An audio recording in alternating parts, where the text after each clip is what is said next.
शुद्ध पेट्रोल तुमच्या बापाच्या घरून येणार आहे काय? हे मी नाही, जनार्दन मिश्रा म्हणतात. भाजपचे खासदार आहेत हे जनार्दन मिश्रा. शुद्ध पेट्रोल तुम्हारे बाप के यहाँ से आई?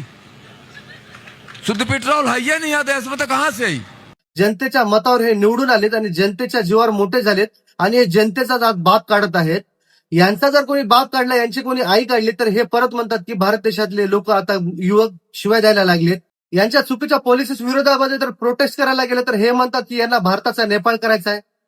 यांनी उमर खालीदला मध्ये घेऊन येतात आणि हे परत म्हणतात की या प्रोटेस्टरला बाहेर देशावरनं फंडिंग होते. तुम्ही कोणाच्या बापाच्या सांगण्यावरनं शुद्ध पेट्रोलमध्ये इथेनॉल मिक्स करतात हे सर्व जनतेला सुद्धा माहिती आहे. आणि जर भारतासारख्या देशाला शुद्ध पेट्रोल भेटत नसेल तर नेपाळ, चायना, पाकिस्तान, बांगलादेश आणि भूटान सारख्या देशांना शुद्ध पेट्रोल कसं मिळतंय?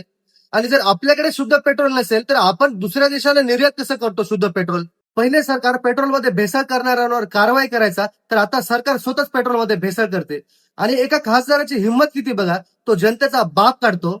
यालाच म्हणतात एक तर चोरी ते चोरी, वरून सिनाजोरी.